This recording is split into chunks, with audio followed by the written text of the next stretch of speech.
Sebelum saya nak ambil bahan yang pertama, nombor 1 tu, saya nak jelaskan tentang perkataan fiqh ni. Kita sebut fiqh ataupun fiqh. Indonesia kata fikih. Kan. Fiqh adalah ilmu al-ilm bil ahkam asy-syar'iyyah al-amaliyah. Dia ilmu berhubung dengan hukum hakam amaliyah, hukum hakam syarak amali yang kita buat. Hukum hakam yang ada dalam kepercayaan kita tu nama akidah. Fiqh benda yang do and don'ts, benda yang boleh dan tak boleh. Mudahnya kita kira hukum hakam halal haram lah. Apa yang boleh buat, apa yang tak boleh buat. Kan? Ilmu ni al-muktasab min adillatiha at-tafsiliyah. Ilmu ni ambil daripada mana? Ilmu ni ambil daripada dalil-dalil dia yang terperinci. Maksudnya dalil, katakan wajib buat sekian-sekian, wajib tawaf, dalil dia apa? Wajib puasa, qada, dalil dia apa? Daripada kesimpulan dalil itu, para ulama mengeluarkan pandangan hukum. Ada perkara-perkara di dalam syariah ini yang memang telah putus, tak perlu fatwa, tak perlu perbincangan. Nak pergi tanya, apa hukum minum arak? Tak payah tanya fatwa minum arak. Apa hukum solat 5 waktu? Tak perlu persidangan fatwa. Yang ni perkara-perkara yang qat'i. Perkara-perkara yang putus. Sangat jelas dia panggil qat'iyatud dilalah wa qat'iyatus subut. Putus jelas dalilnya. Jelas sabit. Sabit ni maksud dari sumber hukum dia pun bukan kata hadis tu ada perbincangan atau hadis ahad. Sabit jelas dalil Quran, dalil sunnah. Wajib puasa Ramadan, tak payah. Ada orang tak puasa Ramadan, mufti tak keluar fatwa, tak payah awak keluar lah puasa Ramadan. Tanya mamat tepi jalan pun tahu. Fatwa membabitkan hal-hal yang mungkin tak jelas ataupun perlu kepada penjelasan. Bukan semua orang tahu. Bukan al-ma'lum minad din bidarurah. Bukan semua orang tahu. Okey. Ketika zaman Nabi kita Muhammad sallallahu alaihi wasallam ada, hukum hakam syarak diambil daripada mulut Nabi sallallahu alaihi wasallam. Nabi bagi tahu apa? Ataupun mereka melihat daripada perbuatan Nabi, lalu mereka ikut perbuatan Nabi. Ataupun mereka mendapat iqrar daripada Nabi. Iqrar maksudnya Nabi akui benda tu. Mudah ceritalah.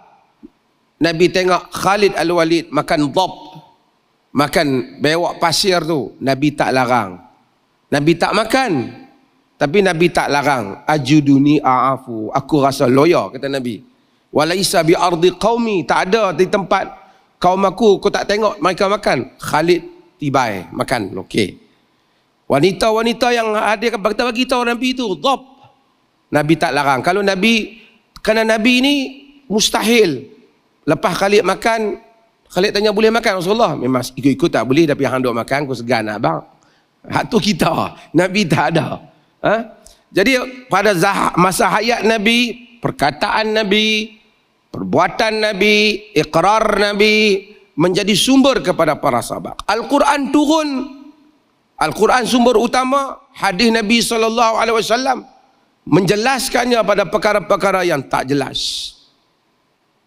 Kalau Nabi tak larang dalam hal-hal yang membabitkan muamalah dan seumpamanya, sahabat faham benda tu tak dilarang. Azal umpamanya, iaitu mengeluarkan air mani di luar daripada rahim isteri ketika persetubuhan untuk mengelakkan dapat anak. Kunna na'zal wa Qur'anul yanzal. Kami telah melakukan azal, Quran turun, maksud Quran tidak melarangnya. Jadi sahabat itu sumber mereka. Bila Nabi SAW tidak ada, orang tanya sahabat Nabi. Bila orang tanya sahabat Nabi SAW, ada berapa perkara-perkara yang kategori hal yang ditanya. Ada perkara yang jelas, sahabat semua sepakat. Ada perkara yang memang Nabi buat, tapi Nabi tak jelaskan adakah yang ni wajib mesti buat, kalau tinggal jadi satu salah, ataupun ia sunnah saja buat. Itu menyebabkan kadang-kadang para sahabat berbeza pendapat. Ada hal yang Nabi buat, sahabat pun semua tahu Nabi buat, tapi adakah ia dibuat kerana ia ibadah ataupun ia bukan ibadah, tuntutan agama? Kadang-kadang sahabat berkhilaf pendapat. Maka di kalangan sahabat itu sendiri, banyak hal-hal yang lain lagi lah. Ada sahabat yang tak mendengar sebahagian hadis Nabi. Ada sahabat yang melihat Nabi buat hal tertentu, tapi mempunyai penafsiran yang tersendiri. Maka di kalangan sahabat itu sendiri, ada perbedaan-perbedaan pendapat di kalangan mereka. Ada tokoh-tokoh seperti Abdullah bin Abbas, dia cenderung kepada kelonggaran. Ada tokoh-tokoh seperti Abdullah bin Umar, dia cenderung sedikit kepada mengetatkan pandangan-pandangan yang menjadi amalan dia. Sehingga, dan ada khulafa ar-rasyidin dan sahabat-sahabat yang lain yang memberikan pandangan tentang hukum hakam syarak. Of course, apabila sahabat memberi pandangan dalam hal-hal yang sebahagian dalam hal-hal yang tidak diputuskan wajib ataupun tidak, ataupun hal-hal yang tak pernah berlaku pada zaman Nabi SAW, mereka berijtihad dengan pandangan mereka. Sahabat sendiri kadang-kadang mempunyai pandangan yang berbeza.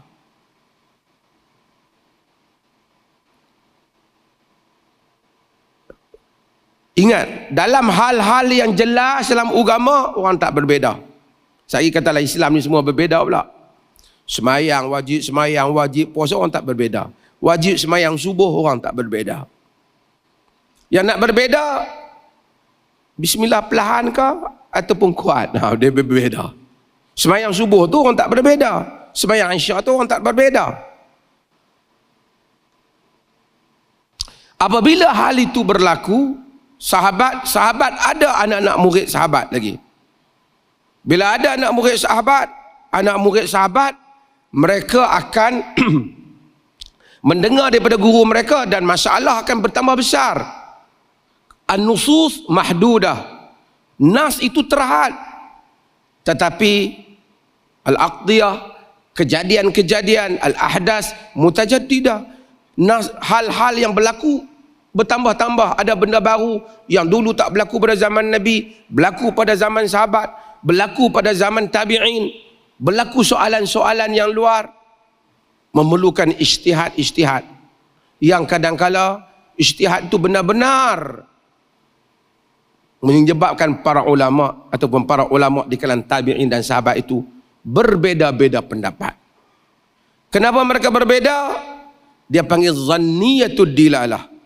Karena dalil tu boleh dipaham lebih daripada satu pemahaman. Okey. Kenapa saya sebut mukaddimah ni? Supaya kita faham mukaddimah ni. Daripada sinilah maka wujudnya lahirnya tokoh-tokoh ulama sepanjang zaman yang besar di dalam sejarah. Kita selain daripada ada sahabat, mazhab ni jalan fiqh mereka.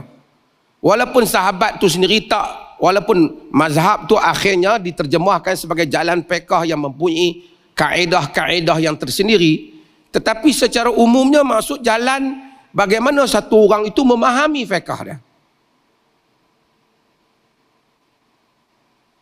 Kemudian lepas daripada itu lahir tokoh-tokoh di kalangan anak murid sahabat. Lahir jago-jago ilmuwan di dalam ilmu fiqh ni. Ilmu ni banyak, lahir jago-jago ilmu dan fiqh. Ada al-fuqaha us-sab'ah, ada fuqaha yang 7 yang duduk di Madinah. Ini sebelum lagi Imam Syafi'i, sebelum Abu Hanifah, sebelum Imam Malik, sebelum Imam Syafi'i, sebelum Imam Ahmad lagi. Mereka sedikit awal. mereka dah ada terkenal sebagai rujukan fiqh. Sa'id bin Musayyib umpamanya, menantu Abu Hurairah, ahli rujukan di dalam fiqh. Urwah ibn Zubair umpamanya, ni di kalangan fuqaha yang 7 Madinah, alim di dalam fiqh. Al-Qasim bin Muhammad umpamanya, alim di dalam fiqh. Kharijah bin Zaid umpamanya, alim dalam fiqh. Abu Bakar bin Abdul Rahman, alim di dalam fiqh. Sulaiman bin Yasar, alim di dalam fiqh. Menjadi rujukan sebagai ulama-ulama Madinah. Ubaidillah bin Abdullah bin Utbah, alim di dalam fiqh. Demikian juga Nafi' Maula Ibn Umar, juga dirujuk dalam fiqh. Fuqaha ini menjadi rujukan.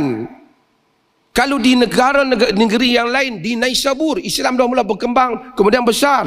Tempat Imam Bukhari di Naisabur, ada Ishaq bin Rahuyah, ataupun dibaca dengan Rahawaih oleh sebahagian. Wal muhaddithuna la yuhibbuna al-waih. Muhaddithun tak suka perkataan waih. Ishaq bin Rahuyah umpamanya. Kan? Ada di Syam Al-Auza'i, ini imam yang besar. Ada Sufyan Al-Thawri umpamanya. Di Mekah ada Sufyan bin Uyainah. Ini semua jago-jago besar. Di Mesir sebelum Imam Syafi'i datang, ada Al-Laits bin Sa'ad. Di dalam fatwa Perleh pun ada diambil Laits bin Sa'ad tentang menyusu. Kita bincang tentang fatwa Laits bin Sa'ad. Ada Ikrimah Maula Ibn Abbas. Ini juga alim. Ada di dalam tafsir seperti Mujahid bin Jabr, anak murid Ibn Abbas, alim. Semua mereka telah memberikan pandangan-pandangan mereka tentang hukum. Ada Abu Thawr di Baghdad, ada Imam Ahmad. Setelah Imam Syafi'i meninggalkan Baghdad, nanti saya akan sebut beberapa perkara. Okey. Kenapa saya sebut semua ni? Untuk memberikan ni secara rambang lah saya nak, untuk memberikan banyak lagi pendetailannya, nak memberikan gambaran kepada saudara-saudari sekalian bahawasanya fiqh ni bukan 4 mazhab sahaja. Ahli fiqh ni ramai, alim, sebelum imam-imam yang 4 dan selepas daripada imam-imam yang 4 juga. Jadi mereka adalah merupakan khazanah fiqh. Tetapi Allah telah takdirkan 4 imam ini, mereka paling kukuh disebabkan faktor-faktor banyaklah. Faktor-faktor fiqh mereka ditulis, manhaj mereka lebih jelas, dan kemudian anak murid mereka mewarisikan buku tu, ada orang yang menyebarkan, banyak hal. Saya sebelum nak baca fatwa Perleh ni, saya nak quote, kebetulan saya hari ni saya ambil Dr. Yusuf Al-Qaradawi. Dia tulis satu buku Fiqh Jihad.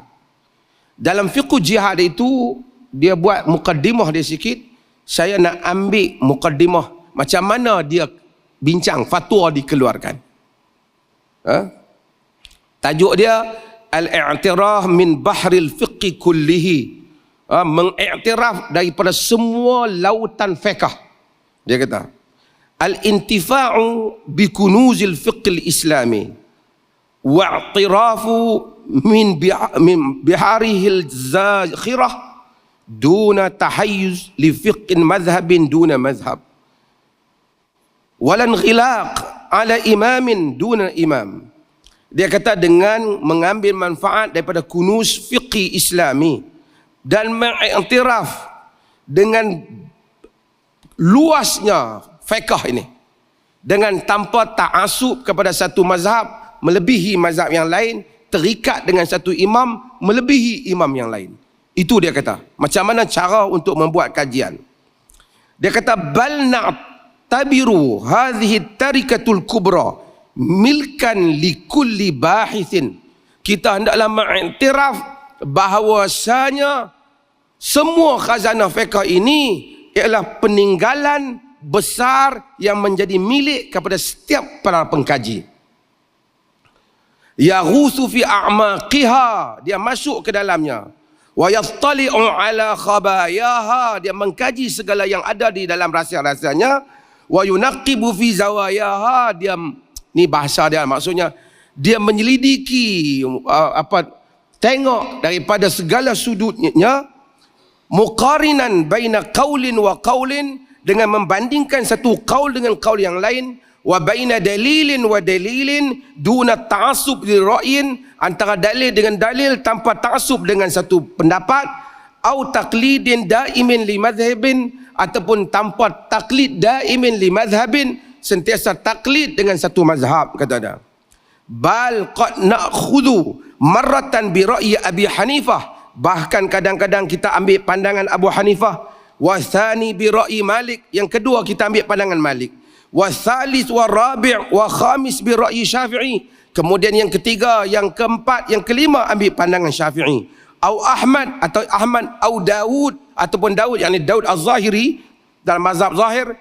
Bal qad nakhruju fi ba'di juz'iyat, bahkan kadang-kadang kita keluar daripada sebahagian juz'iyat ini, benda-benda yang detail ini, anil mazhabi sunniyah, daripada mazhab sunni, ila mazhabi zaidiyah, kepada mazhab zaidi. Maksud mazhab zaidi dalam fiqh, bukan dalam, wal ja'fariyah, ja'fariyah dalam fiqh, bukan dalam akidah. Awil ibadiyah ataupun ibadiyah, idza wajadna al-halla fiha, jika kita dapati ada penyelesaian di dalam mazhab tersebut. Panjang dia bahaskan. Kemudian dia kata, bal qad nakhruju 'anil madhahibi kulliha illa sahatir rahbah li fuqaha'is sahabati wat tabi'in wal atba', bahkan kita mungkin keluar daripada mazhab keseluruhannya, kita pergi ke dataran fiqh yang luas, iaitu kepada dataran yang luas, iaitu dataran fuqaha, para sahabat, para tabi'in dan atba' yang saya telah sebut nama mereka tadi. Mimman laisa lahum madhhabun matbu', mereka yang tak ada mazhab yang diikut pun, maksudnya tak ada orang kata ni mazhab khusus macam mazhab Syafi'i, mazhab Hanbali, kita pergi mazhab itu. Seperti apa? Kal khulafa ar-rasyidin, seperti mazhab al-khulafa ar-rasyidin. Tak ada mazhab matbu', orang tak kata mazhab Omar, tetapi itulah mazhab sebenarnya.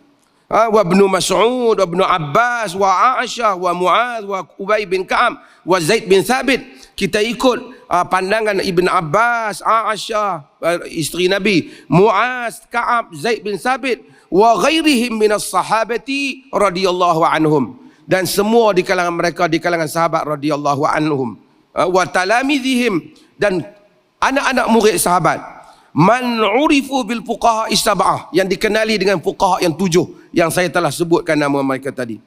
Kemudian dia sebut Sa'id bin Musayyib, dia sebut Sa'id bin Jubair, dia sebut Ikrimah, dia sebut Mujahid, dia sebut Atha' bin Abi Rabah, Tawus bin Kaisan, Al-Hasanul Basri di Basrah, Al-Hasanul Basri, kan? Muhammad ibn Sirin, ramai orang tahu tentang mimpi ya. Muhammad ibn Sirin, buku tafsir mimpi, dia faqih. Muhammad ibn Sirin, Alqamah bin Qais umpamanya, alim, ini daripada Kufah, dia bersama dengan Ibrahim An-Nakhai juga daripada Kufah. Kemudian Al-Masruq, kemudian Al-Laits bin Sa'ad yang saya sebut. Ini semua adalah dataran fiqh yang luas. Dataran fiqh yang luas. Inilah yang disebut, kerana fatwa perleh bukan satu fatwa yang bila kita buat perleh yang buat fatwa macam tu. Demikianlah tabiat fatwa dalam dunia ini. Ulama-ulama besar bila mereka fatwa, memang mereka melihat kepada keluasan mazhab. Terutama pada zaman ini. Terutama pada zaman ini. Lajnah-lajnah fatwa antarabangsa yang tuan-tuan lihat di Europe, di apa, demikian tabiat fatwa mereka. Bahkan Qardawi dia sebut bahawa kama nu'minu annal fiqhal haq laisa huwa an-naql minal kutub. Bahkan kami beriman bahawasanya fiqh yang sebenar bukan sekadar petik apa yang ada dalam buku. Fa innal kutub tumathilu asraha wa bi'ataha, kerana buku itu mewakili zaman dia. Balil fiqhul haq ijtihadul faqih li zamanihi wa makanihi. Bab fiqh yang sebenar ialah fiqh yang ijtihad seorang faqih alim untuk zaman dan masanya. Saya nak sebut beberapa perkara supaya sebahagian orang dia kata kita kalau dah mazhab Syafi'i kita tak boleh keluar. Tidak ada satu alim di dalam sejarah dia satu mazhab dia tak keluar-keluar, tak ada. Semua alim mereka ada masa mereka akan keluar pada mazhab mereka. dalam masalah-masalah tertentu, walaupun usul asas dia mazhab itu, tapi apabila keadaan tertentu menuntut, mereka akan mengambil pandangan yang lain. Siapa baca Al-Imam Nawawi rahimahullah, dia akan tengok dalam majmu' berapa banyak pandangan-pandangan yang bukan pandangan Syafi'i yang asal, yang telah ditarjihkan, dianggap kuat oleh Al-Imam Nawawi. Bahkan siapa yang mengaji mazhab Syafi'i, dia akan tahu mazhab Syafi'i ini ada dua, qadim dan jadid. Ini semua guru takmir kan, qadim dan jadid. Qadim semasa dia di Baghdad. Di Baghdad dia tulis kitab Al-Hujjah dan Al-Imla. Di situ dia ada anak murid dia Abu Thawr, Za'farani dan tokoh-tokoh ini yang mewarisi kitab, dan juga Imam Ahmad yang belajar dengan dia. Kemudian apabila dia pergi ke Mesir, dia mewujudkan pandangan fatwa-fatwa yang baru, yang ni yang dinamakan mazhab qaul jadid. Qaul jadid ni bahkan dia kata tak halal sesiapa yang mengambil qaul dia yang qadim, kena ambil qaul dia yang jadid. Qaul dia yang jadid, kalau di sana ditulis kitab Al-Hujjah, di sini ditulis kitab Al-Um,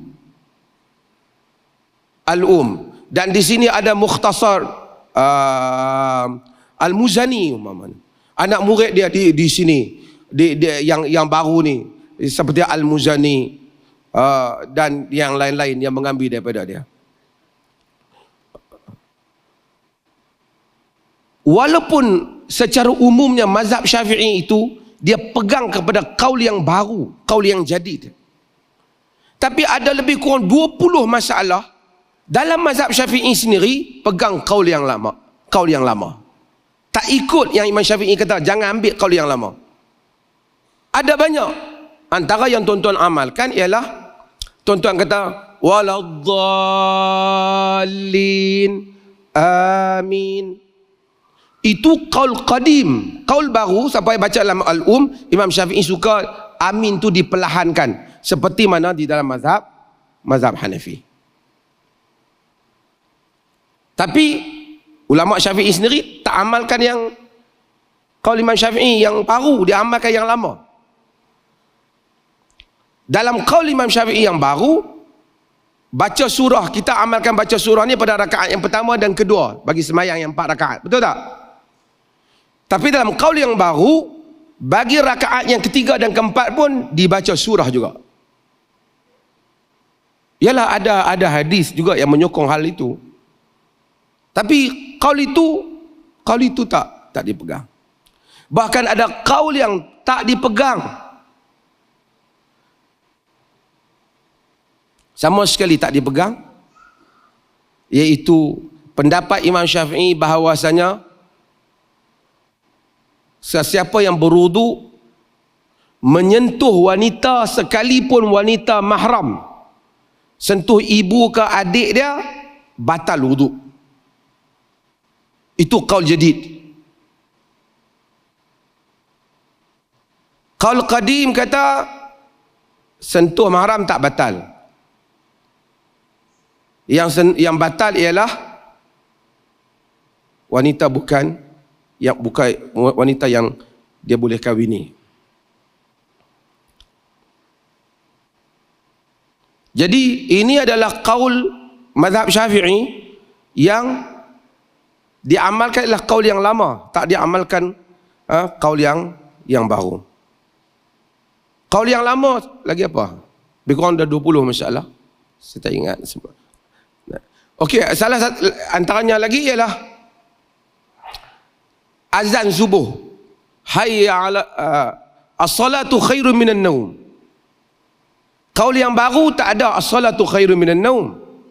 Qaul qadim yang lama as-salatu khairun minan naum. Imam Syafi'i kata amalkan qaul yang baru, tapi ayat tu pegang qaul yang baru. Kalau nak ambil pada dia, ambil qaul yang baru. Dalam mazhab Syafi'i dia amalkan yang lama. Yang menjadi pegangan ialah yang lama.